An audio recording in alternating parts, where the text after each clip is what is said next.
वो अपनी राजनीतिक खेती करना चाह रहे हैं, लेकिन किसानों का समर्थन नहीं मिलेगा। किसानों का खेत लूटने वाले इसमें शामिल हैं।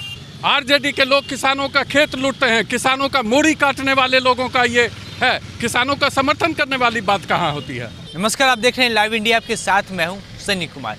30 जनवरी को राजद समेत तमाम महागठबंधन के जो दल हैं वह मानव श्रृंखला बना रहे हैं नए कृषि कानून के विरोध में, जिसको लेकर आज राजद ने एक पोस्टर भी जारी किया था, जिस पोस्टर में जो प्रधानमंत्री मोदी है वो अंबानी की बात सुनते नजर आ रहे हैं। और अंबानी बोलते चाहे जो कुछ भी करना पड़े, चाहे किसानों को खालिस्तानी बताना पड़े या कुछ भी वो करो, लेकिन जो नया कृषि कानून है इसे वापस नहीं लो। प्रधानमंत्री मोदी बोलते ठीक है, जैसी आपकी आज्ञा। उसके बाद अमित शाह जो गृह मंत्री हैं वह अडानी की बात मानते हुए नजर आ रहे हैं। और आपको हम बता दें कि लगातार जो विपक्ष है अडानी अंबानी का गुलाम बताता हुआ नजर आता है बीजेपी को, एनडीए की सरकार को। इसी कड़ी में आज हमने बातचीत करने की कोशिश की भाजपा के प्रदेश प्रवक्ता रामसागर सिंह से, किस तरीके से वो राजद पर हमलावर हैं, क्या कुछ आरोप लगा रहे हैं राजद और महागठबंधन के ऊपर में।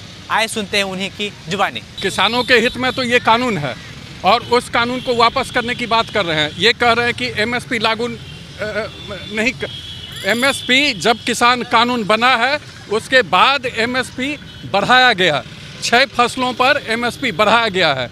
ये साबित करता है कि मोदी सरकार एमएसपी जारी रखेगा। वो अपनी राजनीतिक खेती करना चाह रहे हैं, लेकिन किसानों का समर्थन नहीं मिलेगा। आप देखेंगे कि 30 तारीख को उनका सुपर फ्लॉप होगा। किसानों का खेत लूटने वाले इसमें शामिल हैं।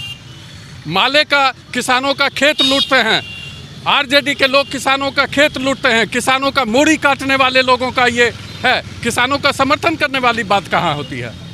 तो आपने सुना जो रामसागर सिंह है भाजपा के प्रदेश प्रवक्ता है, उन्होंने साफ तौर पर आरजेडी और महागठबंधन पर हमला बोला है। खास तौर पे महागठबंधन पे हमला बोला और कहा है कि जो आरजेडी है वह लाल झंडे के पीछे छुपी हुई है और जो वाम दल हैं, जो माले के लोग हैं, वो किसानों की ज़मीन छीनते हैं, तो वो कैसे किसानों के हक में बात करने लगे, एक गंभीर आरोप लगाया है। साथ ही साथ यह भी कहा जो आरजेडी के लोग हैं, राजद के लोग हैं, वह भी किसानों की ज़मीन हड़पते हैं। वे किस तरीके से बात कर रहे कि किसानों के हक के लिए लड़ाई लड़ रहे, किसानों को किसी तरह की कोई परेशानी नहीं है और किसान इस बात को समझते हैं। लिहाजा हमने यह भी सवाल किया मौका देखते हुए कि दिल्ली में जो किसान थे लाल किले के ऊपर किस तरीके से चढ़ रहे थे और तिरंगा का अपमान कर रहे थे, उसको लेकर कहा कि वो किसान नहीं थे, वो कोई और थे और वो तिरंगे का अपमान नहीं कर रहे थे, वो दूसरे लोग थे।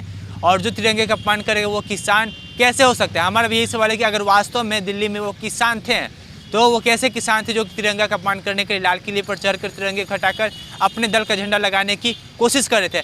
ये या तो जो किसानों के भीड़ में जो उपद्रवी छुपे हुए थे उनकी चाल है, या फिर ये बहुत ही बड़ी साजिश हो सकती है। क्या कुछ होगा ये हम आपको जरूर बताएंगे अगले अपडेट में। हालांकि 30 जनवरी को मानव श्रृंखला है आरजेडी और महागठबंधन की ओर से। ऐसी खबरों के लिए आप देखते रहे लाइव इंडिया। फिलहाल के लिए इतना ही, धन्यवाद।